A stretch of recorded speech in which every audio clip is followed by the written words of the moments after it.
Hi friends, welcome to RS educations. Guys, ఈరోజు మనం వార్తల నుంచి అంతర్జాతీయ, జాతీయ మరియు రాష్ట్రీయ అంశాల గురించి అండ్ వార్తల నుంచి వ్యక్తులు మరియు క్రీడా సంబంధిత అంశాల గురించి ఈరోజు ఈ వీడియోలో మనం డిస్కస్ చేయబోతున్నాం. సో మెయిన్గా కాన్సెప్ట్లోకి వచ్చేద్దాం. ఈరోజు మనం 12 జూన్ 2021కు సంబంధించినటువంటి కరెంట్ అఫైర్స్ గురించి డిస్కస్ చేయబోతున్నాం. So let's start. సో మెయిన్గా తీసుకుంటే ఈరోజు కరెంట్ అఫైర్స్లో ఉన్నటువంటి మన ఫస్ట్ టాపిక్ ఏంటి అంటే, సో తెలంగాణ స్టేట్కి సంబంధించినటువంటి ఒక కీలకమైనటువంటి అంశం మనకి ఈరోజు వార్తనిచ్చింది. చాలా ఇంపార్టెంట్. మనకి ప్రస్తుతం ఉన్నటువంటి ఈ యొక్క మొబైల్ యాప్స్కి సంబంధించినటువంటి అంశాలు మనకి తరచూ వార్తలు నిలుస్తున్నాయి. సో ఆ విధంగా తీసుకుంటే ఈరోజు మనకి ఒక మొబైల్ యాప్ అనేది, ఒక సర్వీసెస్ అనేది వార్తలు నిలవడం అయితే జరిగింది. సో మొబైల్ ఐసీయూ సర్వీసెస్ అని చెప్పి, so mobile ICU services buses అని చెప్పి ఒక అంశంతో మనకి ఈ రోజు యొక్క కార్యక్రమాన్ని ప్రారంభించడం అయితే జరిగింది. సో ప్రజెంట్ చూసుకుంటే మనకి మొబైల్ ఐసీయూ సర్వీసెస్ బస్సులను ప్రారంభిస్తూ రాష్ట్ర సాంస్కృతిక పర్యాటక శాఖ మంత్రి గారు వార్తలు నిలిచారు. చాలా ఇంపార్టెంట్. మనకి ప్రస్తుతం మనకి ఈ యొక్క ఐసీయూ మొబైల్ కేర్ సెంటర్స్ అని చెప్పి అన్నాం. సో దీన్ని ప్రారంభించిన వారు ఎవరు అంటే, తెలంగాణ రాష్ట్రానికి సంబంధించినటువంటి మహబూబ్ నగర్లో ఉన్నటువంటి రాష్ట్ర సాంస్కృతిక మరియు పర్యాటక శాఖ మంత్రి గారు అనేటువంటి, సో వీరు మనని దీన్ని ప్రారంభించడం. సో మనకి ప్రస్తుతం ఈ యొక్క శాస్త్రీయ అండ్ పర్యాటక శాఖ మంత్రిగా విధులను నిర్వహిస్తున్న వారు ఎవరు అంటే శ్రీనివాస్ గౌడ్ గారు. సో శ్రీనివాస్ గౌడ్ గారి గురించి మనం ఇటీవల కాలంలో కూడా చూసాం. మనకి ఇటీవల కాలంలో కూడా ఈ యొక్క వీరికి సంబంధించి ఒక అంశం మనకి వార్తలను ఇచ్చింది. అది ఏంటి అంటే, వృద్ధ కళాకారులకు సంబంధించి పెన్షన్ పెంపు. సో వారికి ఇస్తున్నటువంటి ఆ యొక్క పెన్షన్ని పెంపుదల చేయాలి అని చెప్పి ఒక కార్యక్రమం ద్వారా ఇటీవల కాలంలో కూడా ఈ యొక్క మనకి ఈ యొక్క శ్రీనివాస్ గౌడ్ గారు వార్తను ఇచ్చారు. సో మినిస్ట్రీ ఆఫ్ మనకి సాంస్కృతిక పర్యాటక శాఖ మంత్రిగా విధులు నిర్వహించినటువంటి వీరు శ్రీనివాస్ గౌడ్ గారు ఈ రోజు మరొక నూతనమైనటువంటి ఒక కార్యక్రమాన్ని చేపట్టి వార్తలను ఇచ్చారు. అది ఏంటి అంటే, మొబైల్ ఐసీయూ సర్వీసెస్ బస్సులను ప్రారంభించడం.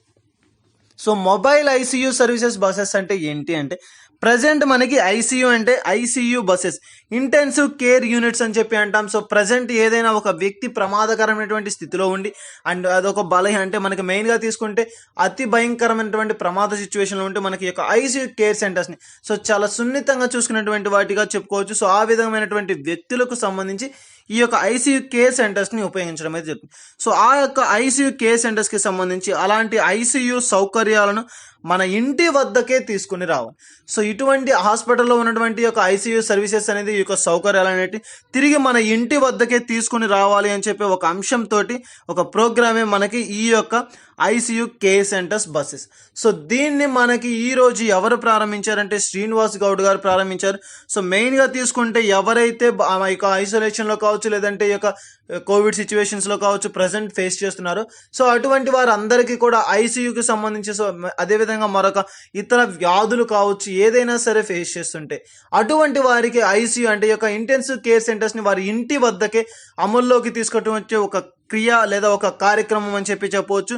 చాలా ఇంపార్టెంట్. అండ్ మెయిన్గా తీసుకుంటే దీన్ని ప్రారంభించింది ఈ యొక్క శ్రీనివాస్ గౌడ్ గారు. అయితే ఇది మనకి ప్రభుత్వం ఆధీనంలో జరిగిందంటే కాదు. సో ఇది మనకి ప్రభుత్వేతర ఆధీనం అని చెప్పి చెప్పొచ్చు. సో ప్రభుత్వంతో సంబంధం లేకుండా ఒక ప్రైవేట్ సంస్థల ఆధ్వర్యంలో నిర్వహించబడింది అని చెప్పి చెప్పవచ్చు. ఎవరు అంటే lord church and Veera smart clinic. చాలా ఇంపార్టెంట్. మనకి ప్రభుత్వానికి సంబంధం లేకుండా ఒక ప్రైవేట్ సంస్థల ద్వారా నిర్వహించబడినటువంటి ఒక కార్యక్రమం అని చెప్పి చెప్పొచ్చు. లార్డ్ చర్చ్ అని చెప్పే ఒక సంస్థ, అండ్ అదేవిధంగా మరొకటి వచ్చేసరికి వీరా స్మార్ట్ క్లినిక్. సో వీరా స్మార్ట్ క్లినిక్ వైద్యశాల. సో వీరిద్దరి యొక్క ఇరువురి ఆధ్వర్యంలో యొక్క ప్రైవేట్ సంస్థల ఆధ్వర్యంలో నిర్వహించబడినటువంటి ఒక కార్యక్రమం మనకి యొక్క mobile ICU services buses. So దీన్ని ఆరంభించినటువంటి వ్యక్తి ఎవరు అంటే, ఆ రాష్ట్రానికి సంబంధించినటువంటి సాంస్కృతిక పర్యాటక శాఖ మంత్రి గారు అయినటువంటి శ్రీనివాస్ గౌడ్ గారు. సో దీనిని ఈ రోజు ప్రారంభించి వార్తలు నిలవడం అయితే జరిగింది.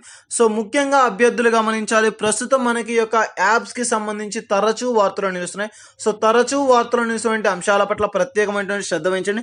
అండ్ ముఖ్యంగా మనకి మరొక ఇంపార్టెంట్ థింగ్ ఏంటి అంటే, ఈ యొక్క ఐసీయూ బస్సెస్ అని చెప్పి, సో ఇప్పటి వరకు కూడా ప్రజెంట్ మనకి ఈ దేశంలోని ఎక్కడా లేనటువంటి ఒక కేర్ యూనిట్స్ అని చెప్పి చెప్పవచ్చు, ఐసీయూ కేర్ సెంటర్స్ అని చెప్పి. సో అటువంటి వినూత్నమైనటువంటి కార్యక్రమాన్ని ప్రారంభించినటువంటి వారు. అండ్ ముఖ్యంగా ముఖ్యంగా ఆ యొక్క సంస్థ ఏది అంటే lord church and Veera smart clinic అని చెప్పొచ్చు. సో వీరిద్దరికి సంబంధించి వీరిద్దరి ఆధ్వర్యంలో ఈ యొక్క కార్యక్రమం అనేది నిర్వహించబడింది. సో ఇది మనకి ఈ యొక్క ఐసీయూ క్లినిక్ కేర్ సెంటర్స్కి సంబంధించి మొబైల్ సర్వీసెస్కి సంబంధించి. సో ఇది మనకి ఈ రోజు వార్తలున్నటువంటి మొబైల్ ఐసీయూ సర్వీసెస్ బస్సెస్ అని చెప్పే ఒక కార్యక్రమం. అండ్ నెక్స్ట్ వచ్చేసరికి ఈ రోజు వార్తలున్నటువంటి మరొక అంశం ఏది అంటే తెలంగాణ స్టేట్కి సంబంధించినటువంటి మరొక అంశం కూడా మనకి ఈ రోజు వార్తలు. సో చాలా ఇంపార్టెంట్ ఏంటి అది అంటే తెలంగాణ స్టేట్లో ఉన్నటువంటి కరీంనగర్ కమిషనరేట్కి సంబంధించినటువంటి ఒక అంశం మనకి వార్తలను ఇచ్చింది. చాలా వరకు మనం ఇటీవల కాలంలో చూస్తూ ఉన్నాం ఈ యొక్క రాష్ట్రాలకు సంబంధించిన అంశాలు. సో ఆ విధంగా తీసుకుంటే వీరు ఈ రోజు వచ్చేసరికి మనకి విబి కమలాసన్ రెడ్డి గారు. సో విబి కమలాసన్ రెడ్డి గారు ప్రస్తుతం మనకి కరీంనగర్ మెజిస్ట్రేట్కి సంబంధించినటువంటి ఒక అధికారి వీరు. సో వీరు వచ్చేసరికి వృద్ధుల సంరక్షణ కోసం, సో వృద్ధుల సంరక్షణ కోసం ఒక ప్రోగ్రామ్ని ప్రారంభించి వార్తలను ఇచ్చారు. ఇటీవల కాలంలో కూడా చూసాం వివిధ రాష్ట్రాలు ఆ యొక్క రాష్ట్రంలో ఉన్నటువంటి వృద్ధులకు సంబంధించి అనేకమైనటువంటి వినూత్నమైనటువంటి కార్యక్రమాలు ప్రవేశపెట్టారు. అండ్ మనకి మెయిన్గా తీసుకుంటే కేరళ వచ్చేసరికి బెల్ ఆఫ్ ఫెయిత్ అనే కార్యక్రమం ఇటీవల కాలంలో తరచూ మనకి యొక్క వృద్ధులకు సంబంధించి అంశాలు వార్తలను ఇస్తున్నాయి. అండ్ అదే విధంగా తీసుకుంటే నిన్నటి రోజున కూడా మనం చూసాం వృద్ధులకు సంబంధించి ఈ యొక్క వారి యొక్క అవసరాలకు సంబంధించి ఒక ప్రత్యేకమైనటువంటి పోర్టల్ను కూడా స్టార్ట్ చేశారు. సో ఈ విధంగా అనేకమైనటువంటి కార్యక్రమాలను, స్కీమ్స్ను, ప్రోగ్రామ్స్ని ఈ యొక్క వృద్ధులకు సంబంధించి ప్రవేశపెట్టడం అయితే జరుగుతుంది. ముఖ్యంగా వారి యొక్క సంరక్షణ కొరకు ఏర్పాటు చేసినటువంటి యొక్క స్కీమ్స్ అని చెప్పవచ్చు. సో ఆ విధంగా తీసుకుంటే మనకి ఈ రోజు ఈ యొక్క కరీంనగర్ కమిషనరేట్కి సంబంధించినటువంటి విబి కమలాసన్ రెడ్డి గారు మరొక నూతనమైనటువంటి కార్యక్రమంతో వార్తలు ఇచ్చారు. సో అది ఏంటి అంటే మనకి వృద్ధుల యొక్క సంరక్షణ కోసం ఒక ప్రత్యేకమైనటువంటి ప్రోగ్రామ్, ఆ స్కీమ్ని ప్రారంభించారు. వృద్ధుల సురక్షా యోజన. సో సురక్షా యోజన అన్నాం. సో ఎవరి సురక్షా యోజన అంటే మనకి ఆ యొక్క రాష్ట్రంలో ఉన్నటువంటి వృద్ధులకు సంబంధించి ఎవరైతే వృద్ధులు ఉన్నారో సో వారికి వారి యొక్క సంరక్షణార్థం ఏర్పాటు చేయనటువంటి ఒక స్కీమే మనకి ఈ యొక్క సురక్షా యోజన స్కీమ్. సో ఈ యొక్క సురక్షా యోజన స్కీమ్ మనకి మెయిన్ ముఖ్య ఉద్దేశం ఏంటి అంటే ప్రస్తుతం ఈ యొక్క వృద్ధుల పైన అధికంగా దాడులు అనేది జరగడం జరుగుతుంది. సో ఈ యొక్క వృద్ధులను సంరక్షించుకోవడం, వారిని పరిరక్షించుకోవడం మన బాధ్యత. అండ్ మెయిన్గా తీసుకుంటే వారి సంరక్షణ మన బాధ్యత అని చెప్పే ఒక ఉద్దేశంతో సో వీరు ఈ యొక్క సురక్షా యోజన అని చెప్పి ఒక స్కీమ్ని ఏర్పాటు చేశారు. అండ్ మెయిన్గా తీసుకుంటే ఈ యొక్క స్కీమ్కి సంబంధించి మరొక టోల్ ఫ్రీ నెంబర్ను కూడా ప్రవేశపెట్టారు. ఏంటి అంటే 9440900091 అని చెప్పే ఒక నెంబర్ను కూడా మనకి ప్రవేశపెట్టడం జరిగింది. సో టోల్ ఫ్రీ నెంబర్ చాలా ఇంపార్టెంట్. ఇటీవల కాలంలో వివిధ రకాల టోల్ ఫ్రీ నెంబర్స్ యాప్స్కి సంబంధించి నిలుస్తున్నాయి. అండ్ వృద్ధులకు సంబంధించి, చిన్నారులకు సంబంధించి సో ఈ రోజు వారి యొక్క సంరక్షణార్థం సురక్షా యోజన టోల్ ఫ్రీ నెంబర్ వచ్చేసరికి 9440900971. సో ఈ యొక్క నెంబర్, ఈ యొక్క టోల్ ఫ్రీ నెంబర్ ద్వారా ఎవరైతే ఉంటారో సో మెయిన్గా తీసుకుంటే ఇది మనకి కంట్రోల్ రూమ్ నెంబర్. సో ఈ యొక్క కంట్రోల్ రూమ్ నెంబర్ ద్వారా ప్రతి ఒక్కరు వృద్ధులు ఆ యొక్క రాష్ట్రంలో ఎవరైతే ఉంటారో సో వారు రిజిస్టర్ చేసుకోవాలి. రిజిస్టర్ అంటే వారి యొక్క వయస్సు అండ్ ఎక్కడ, ప్రాంతం ఏంటి, ఏ విధంగా ఉన్నారు, సో ఎక్కడ ఉన్నారు, సో ఇటువంటి అంశాలన్నిటికి సంబంధించి ఒక రిజిస్ట్రేషన్ ప్రాసెస్ అనేది ఉంటుంది. సో దాని ద్వారా వారి యొక్క విషయాలను, వారి యొక్క డీటెయిల్స్ని నమోదు చేసుకుంటే సో అక్కడ వారికి సంబంధించి యొక్క కంట్రోల్ రూమ్ అండ్ వారి యొక్క చుట్టుపక్కల ఉన్నటువంటి పరిసర ప్రాంతాలకు సంబంధించి కావచ్చు అన్ని విధాలుగా పరిరక్షణార్థం అండ్ సంరక్షణ కోసం వీరు వివిధ రకాల చర్యలను చేపట్టడం అనేది జరుగుతుంది. సో ఈ విధంగా మనకి ఈ యొక్క సురక్షా యోజన అని చెప్పే ఒక అంశంతో ఈ యొక్క టోల్ ఫ్రీ నెంబర్ని ప్రవేశపెట్టి వృద్ధులు ఎవరైతే ఉంటారో ఆ రాష్ట్రంలో ఉన్నటువంటి వృద్ధులు అందరూ కూడా వారి యొక్క వివరాలను అండ్ వారికి సంబంధించిన డీటెయిల్స్ని కంప్లీట్గా వారి అక్కడ రిజిస్టర్ చేసుకోవడం అనేది జరుగుతుంది. సో ఈ యొక్క రిజిస్ట్రేషన్ ప్రక్రియ ద్వారా ఎంతమంది ఉన్నారు అండ్ ఏ ఏ ప్రాంతాల్లో ఉన్నారు, ఆ ప్రాంతాలకు మనకి యొక్క స్టేషన్స్కి సంబంధించి ఎంత డిస్టెన్స్, సో ఇటువంటి అంశాలన్నింటినీ కూడా పరిగణలోకి తీసుకొని వారిని పరిరక్షించేందుకు గాను వివిధ రకాలైన చర్యలను, కార్యక్రమాలను చేపట్టే ముఖ్య ఉద్దేశంతో ఈ యొక్క సురక్షా యోజన టోల్ ఫ్రీ నంబర్ని ప్రవేశపెట్టడం అయితే జరిగింది.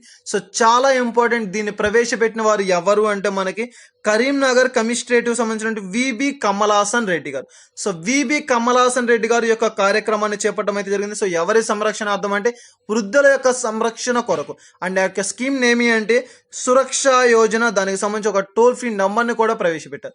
సో ఎవరైతే పోటీ పరీక్షలకు ప్రిపేర్ అవుతున్నారో సో ఆ అభ్యర్థులందరూ కూడా గమనించాలి. ఇటీవల కాలంలో తరచూ నిలుస్తున్నటువంటి యొక్క అంశాల పట్ల, టోల్ ఫ్రీ నంబర్స్ పట్ల అండ్ వృద్ధుల సంరక్షణ చట్టాల పట్ల అండ్ ముఖ్యంగా వారికి సంబంధించి చేపడుతున్నటువంటి స్కీమ్స్ పట్ల ఇటువంటి అంశాలు కనుక వస్తే అటువంటి అంశాల పట్ల ప్రత్యేకమైనటువంటి శ్రద్ధ వహించాలి. సంబంధించి సో మెయిన్గా తీసుకుంటే మనకి ఇది చాలా ఇంపార్టెంట్ థింగ్గా చెప్పుకోవచ్చు. సో ఇది మనకి ఈ రోజు వార్తలు అనేటువంటి తెలంగాణ స్టేట్కి సంబంధించి ఈ యొక్క విబి కమలాసన్ రెడ్డి గారు ప్రవేశపెట్టినటువంటి వృద్ధుల కొరకు సురక్ష యోజన స్కీమ్. సో ఈ రోజు మనకి ఒక 2 అంశాలతోటి ఈ యొక్క తెలంగాణ రాష్ట్ర ప్రభుత్వం అనేది వార్తలు నిలవడం అయితే జరిగింది. సో ఇది మనకి ఇంపార్టెంట్ థింగ్గా చెప్పుకోవచ్చు. సో ఇటువంటి అంశాల పట్ల ప్రత్యేకమైన శ్రద్ధ వహించండి. అండ్ నెక్స్ట్ వచ్చేసరికి ఈ రోజు వార్తలు అనేటువంటి మరొక కీలకమైనటువంటి అంశం ఏది అంటే ఒక ఒప్పందం, ఒక సెలబ్రేషన్స్ అని చెప్పవచ్చు. సో వీరికి సంబంధించి ఒక చిహ్నం వార్తలో నిలిచింది. సో ఒక చిహ్నం అని చెప్పాం. అది మెయిన్గా తీసుకుంటే ఇండియా అండ్ జర్మనీ దేశాలకు సంబంధించినటువంటి ఒక చిహ్నం. సో వారి యొక్క ఒప్పందాలకు సంబంధించి ఒక గుర్తుగా ఒక చిహ్నం అనేది మనకి ఈ రోజు వార్తలో నిలవడం అయితే జరిగింది. సో చాలా ఇంపార్టెంట్ మనకి ఇండియా జర్మనీ దేశాల సంబంధాలు, ఒప్పందాలు అని చెప్పి. సో 1951 to 2021 వరకు అంటే దాదాపుగా తీసుకుంటే 70 సంవత్సరాల వారి యొక్క ఒప్పందాలను ఈ రోజుతో టోటల్గా తీసుకుంటే మనకి యొక్క జ్ఞాపకార్థం సో ఒక చిహ్నం అనేది వార్తలు నిలిచింది. చాలా ఇంపార్టెంట్ మనకి. సో ఇండియా జర్మనీల మధ్య ఉన్నటువంటి ఒప్పందాలు ఎన్ని సంవత్సరాలు వార్షికోత్సవాన్ని పునీష్ చేసుకున్నాయంటే 70 సంవత్సరాలు పూర్తి చేసుకోవడం అనేది జరిగింది. సో ఆ యొక్క 70 సంవత్సరాలకు సంబంధించి పూర్తయినందువల్ల జ్ఞాపకార్థంగా ఒక కమర్షియేటివ్ మనకి ఒక పోస్టల్ చిహ్నాన్ని ఏర్పాటు చేయడం అయితే జరిగింది. సో కమర్షియేటివ్ పోస్టల్ అని చెప్పవచ్చు. చాలా ఇంపార్టెంట్. ముఖ్యంగా ఈ యొక్క చిహ్నాలకు సంబంధించి వివిధ రకాలైనటువంటి ఒప్పందాలకు సంబంధించి సో జ్ఞాపకార్థాలుగా ఏ అంశాలను ప్రవేశపెట్టారు. సో ఇటువంటి అంశాలు కనుక వచ్చినప్పుడు సో అటువంటి అంశాల పట్ల ప్రత్యేకమైనటువంటి శ్రద్ధ వహించాలి. సో మెయిన్గా తీసుకుంటే మనకి ఈ యొక్క ఇండియా జర్మనీ దేశాలకు సంబంధించినటువంటి ఒక చిహ్నం మనకి వార్తలు నిలిచింది.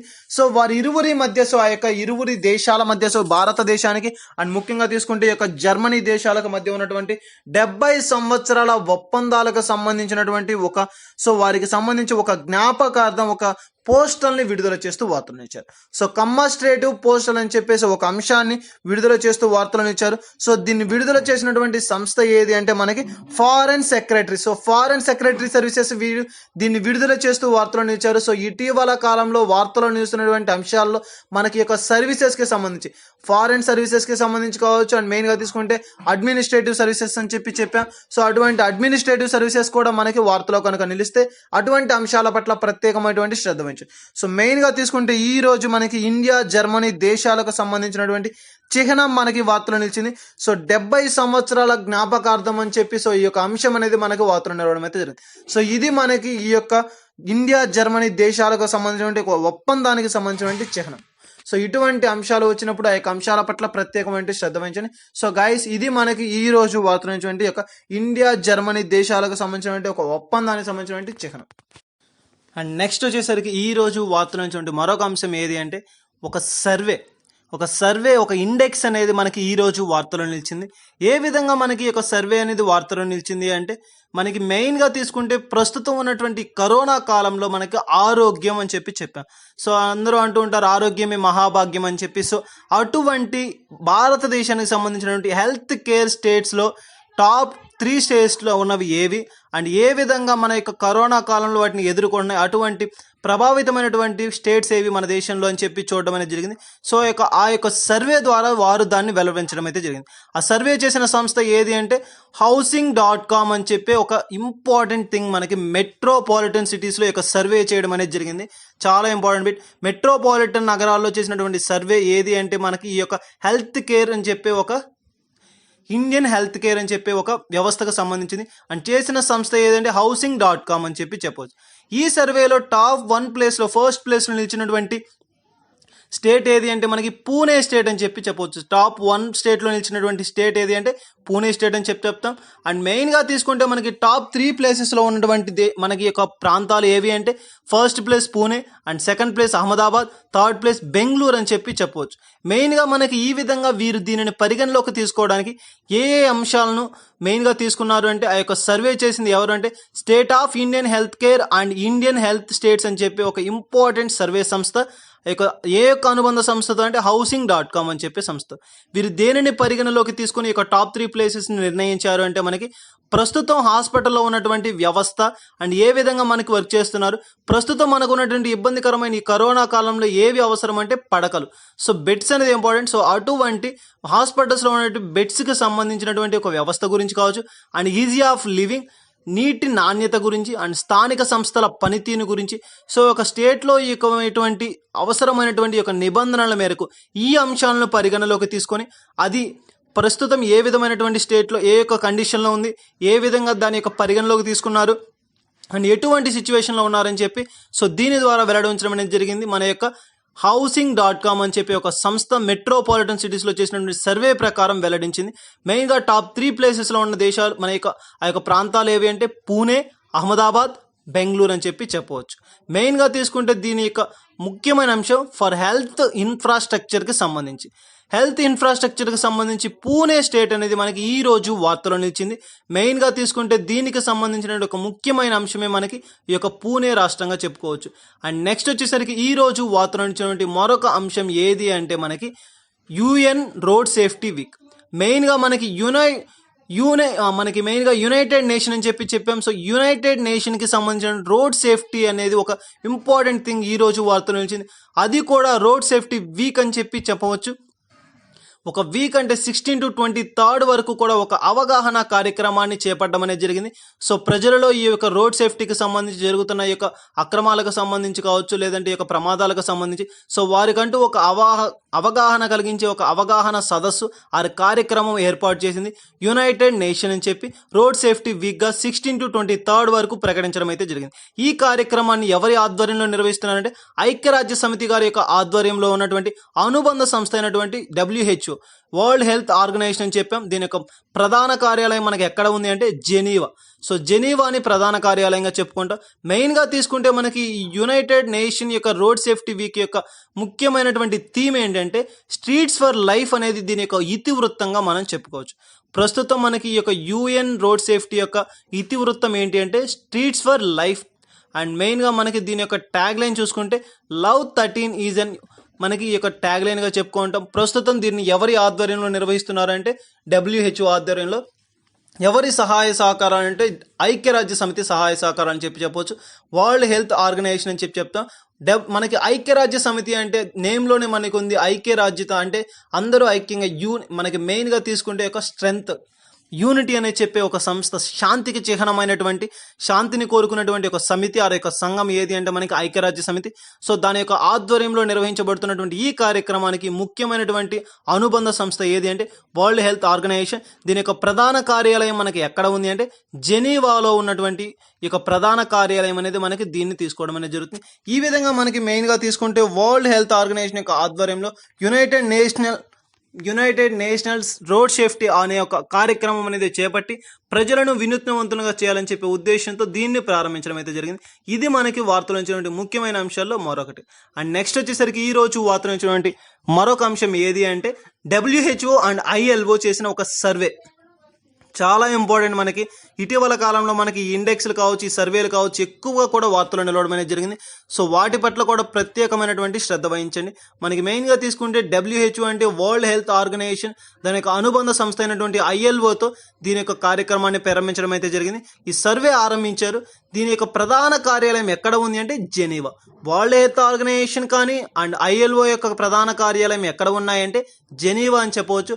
ఐక్యరాజ్య సమితి అనుబంధ సంస్థలుగా ఈ రెండింటిని కూడా చెప్పవచ్చు. చాలా ఇంపార్టెంట్. మనకి ఇటీవల కాలంలో నిర్వహించిన సర్వేలో 2 అనుబంధ సంస్థలు ఏ యొక్క సమితికి అంటే ఐక్యరాజ్య సమితికి ఆధ్వర్యంలో నిర్వహించిన 2 సంస్థలు ఏవి అంటే మనకి WHO and ILO. World Health Organization and ILO దీని యొక్క ప్రధాన కార్యాలయాలు ఎక్కడ ఉన్నాయంటే జెనీవా అని చెప్పవచ్చు.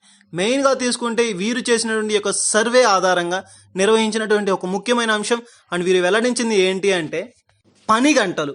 ఎవరైతే పని గంటలు పెంచడం ద్వారా శారీరక ఒత్తిడి అనేది పెరగడం ద్వారా అనేక అనారోగ్య కారణాలు వస్తున్నాయని చెప్పి ఇటీవల ఈ యొక్క సర్వే ద్వారా వెల్లడించడం అయితే జరిగింది.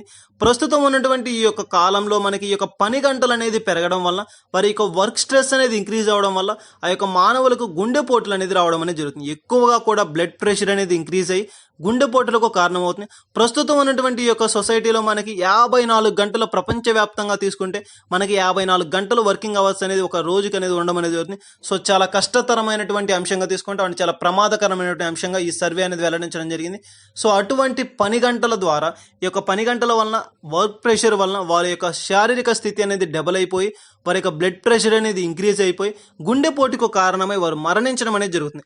సో ఈ విధంగా తీసుకుంటే ఒక రోజుకి 5 నుంచి 6 గంటలు, 10 గంటలు ఉండాల్సిన సమయంలో వర్కింగ్ అవర్స్ అనేది ఇప్పుడు ప్రస్తుతం ఉన్నటువంటి ఈ కాలంలో మనకి దాన్ని 10 గంటలుగా ఈ యొక్క ప్రెషర్ నిర్వహించడం అనేది జరుగుతుంది. సో దానివల్ల ప్రెషర్ అనేది ఎక్కువై మానవ శారీరక ఒత్తిడి అనేది ఎక్కువైపోవడం వల్ల వారికి అనారోగ్య సమస్యలు తలెత్తడంతో గుండెపోటు కారణాలు తదితర కారణాల వల్ల ఇటీవల కాలంలో చాలా మంది కూడా మరణిస్తూ వార్తలను ఇచ్చారు.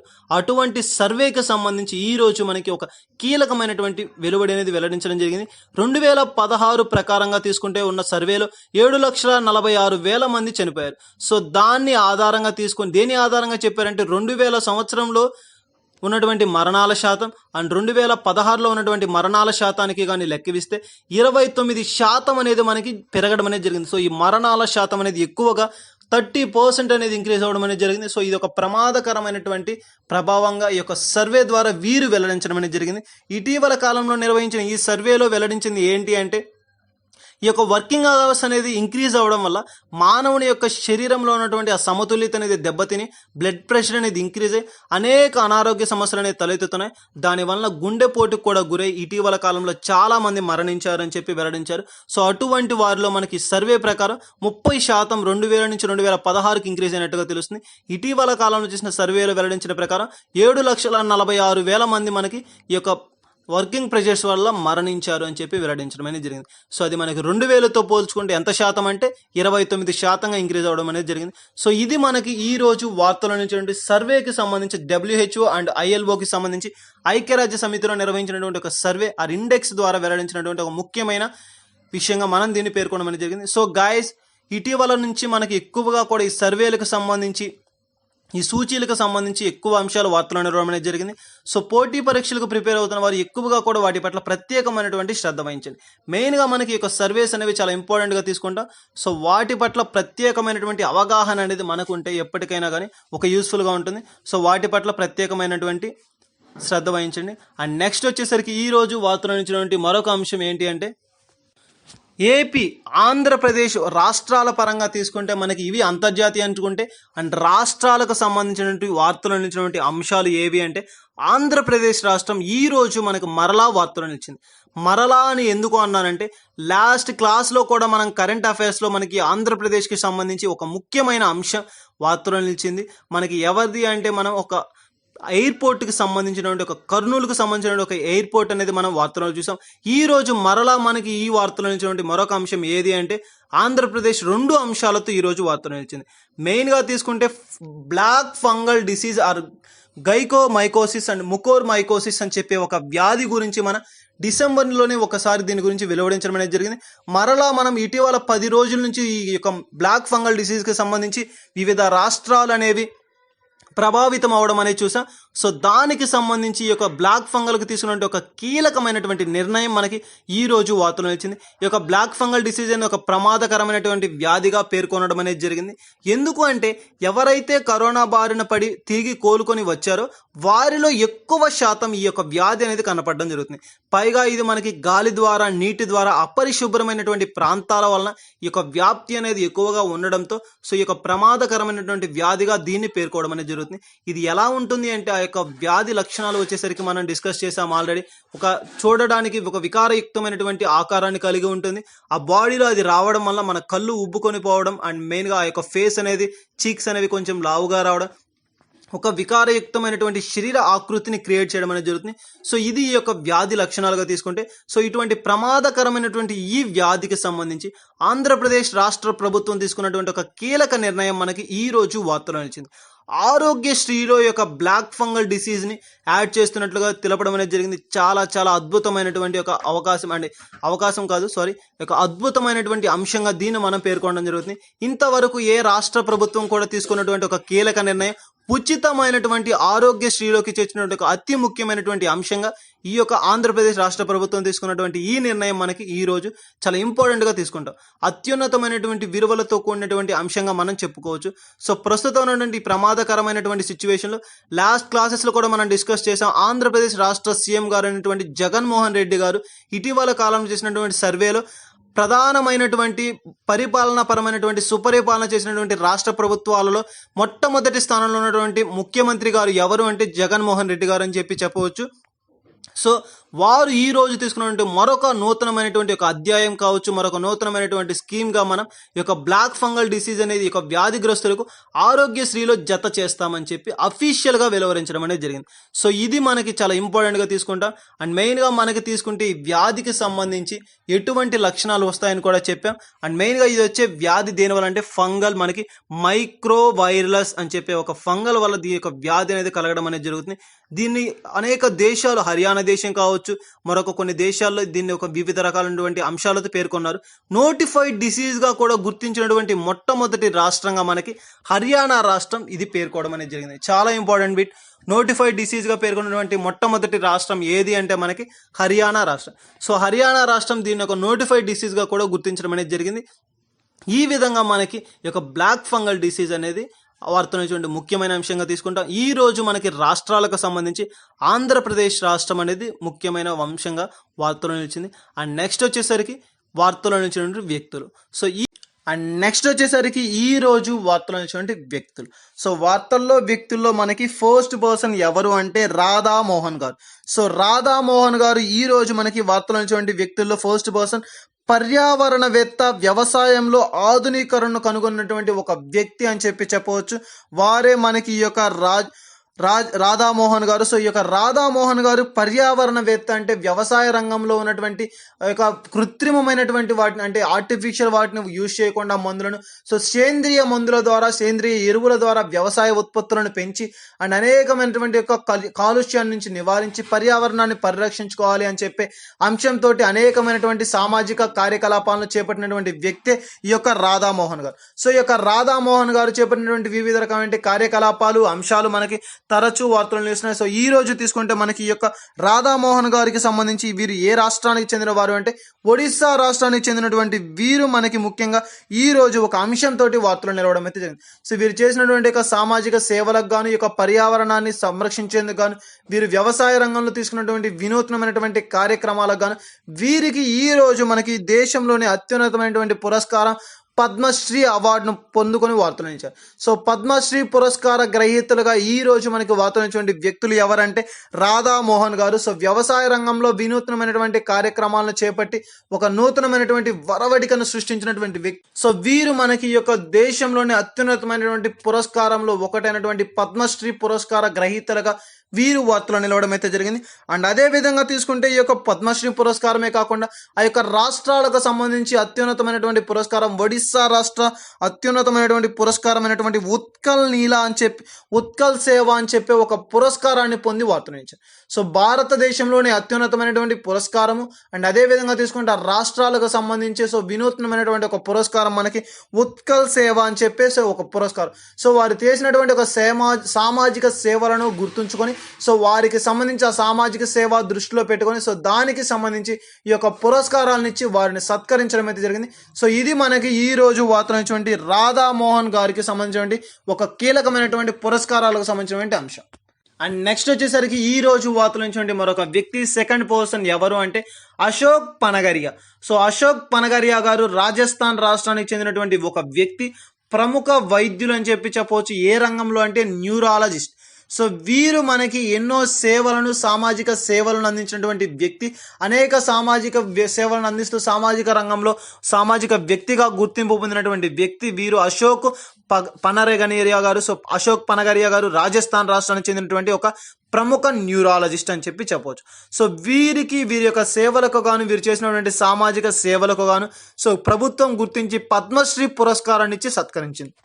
సో పద్మశ్రీ పురస్కార గ్రహీత ప్రముఖ న్యూరాలజిస్ట్ అయినటువంటి అశోక్ పనగరియా గారు రాజస్థాన్ రాష్ట్రానికి చెందినటువంటి ఒక వ్యక్తి. సో వీరు మనకి ఇటీవల కాలంలో కరోనా బారిన పడి తిరిగి కోలుకోవడం కూడా జరిగింది. సో కరోనా బారిన పడి తిరిగి కోలుకున్న తరువాత వీరు ఇటీవల కాలంలో అనారోగ్య బారిన పడడం అనేది జరిగింది. సో అనారోగ్య బారిన పడి అనారోగ్య సమస్యలతో వీరు ఈరోజు మరణిస్తూ వార్తలను ఇచ్చారు. చాలా ఇంపార్టెంట్, మనకి కరోనా బారిన పడినటువంటి వ్యక్తుల్లో ప్రముఖులు అండ్ అదేవిధంగా దాని నుంచి కోలుకున్నటువంటి వ్యక్తి అని కూడా చెప్పవచ్చు. కానీ అనారోగ్య సమస్యల కారణంగా ఆ తరువాత వచ్చినటువంటి యొక్క అనారోగ్య సమస్యల కారణంగా వీరు మరణిస్తూ వార్తలను ఇచ్చారు. సో ఇది మనకి ఈ యొక్క అశోక్ పనగారియా గారికి సామాజిక రంగంలో, సామాజిక సేవా రంగంలో వినూత్నమైనటువంటి సేవలను అందించినటువంటి వ్యక్తి అండ్ పద్మశ్రీ అవార్డు పురస్కార గ్రహీత అని చెప్పవచ్చు. అండ్ చాలా ఇంపార్టెంట్, వీరు అనేక సేవలను చేసి దేశవ్యాప్తంగా గుర్తింపు పొందినటువంటి వ్యక్తి అని చెప్పవచ్చు. సో ముఖ్యంగా మనకి వీరు ఏ రంగానికి చెందిన వారు అంటే వైద్య రంగంలో ఉన్నటువంటి న్యూరాలజిస్ట్కి సంబంధించినటువంటి వ్యక్తి. సో ఇది మనకి ఈ రోజు వార్తలో ఉన్నటువంటి యొక్క అశోక్ పనగారియా గారికి సంబంధించినటువంటి ఒక కీలకమైనటువంటి అంశం. గాయస్ యొక్క వ్యక్తులకు సంబంధించి వచ్చినప్పుడు ముఖ్యంగా వైద్య రంగానికి కావచ్చు, ఏ రంగానికైనా సరే వివిధ రంగాల్లో వీరు పేరు ప్రఖ్యాతులు పొందారంటే సో ఏ రంగం ద్వారా పేరు ప్రఖ్యాతులు పొందబడ్డారని ముఖ్యంగా వీరు వచ్చినటువంటి పురస్కారాలు ఏంటి, సో ఇటువంటి అంశాల పట్ల ప్రత్యేకమైనటువంటి శ్రద్ధ వహించండి. అండ్ ముఖ్యంగా వీరు ఏ రాష్ట్రానికి సంబంధించిన వారు, ఏ ప్రాంతానికి సంబంధించిన వారు అండ్ ఏ దేశానికి సంబంధించిన వారు, సో ఇటువంటి అంశాలు కనుక వార్తలు నిలిస్తే అటువంటి అంశాల పట్ల ప్రత్యేకమైన శ్రద్ధ వహించండి. సో ఇది మనకి ఈ రోజు వార్తలు ఇచ్చినటువంటి వ్యక్తులకు సంబంధించినటువంటి అంశం. సో గాయస్ చూసాం, మనం ఈ రోజు ఏం చూసామంటే టోటల్గా తీసుకుంటే ఈ రోజు వార్తలు ఇచ్చినటువంటి అంతర్జాతీయ, జాతీయ మరియు రాష్ట్రీయ అంశాల గురించి అండ్ అదేవిధంగా వార్తలు ఇచ్చినటువంటి వ్యక్తులకు సంబంధించి మరియు క్రీడా సంబంధిత అంశాల గురించి. సో ఇవే కాకుండా మన ఛానల్లో మరెన్నో notification updates and job profiles గురించి ప్రొవైడ్ చేయడం అనేది జరిగింది. అండ్ అదేవిధంగా యాప్టిట్యూడ్ క్లాసెస్ని కూడా స్టార్ట్ చేయడం అనేది జరిగింది. సో ఇంట్రెస్టింగ్ క్యాండిడేట్స్ ఎవరైనా ఉంటే విజిట్ చేయండి. మా వీడియోస్ కానీ మా యొక్క డైలీ అప్డేట్స్ కానీ మీకు కనుక రావాలి అంటే, మీరు కనుక పొందాలి అంటే సబ్స్క్రైబ్ చేసుకోండి.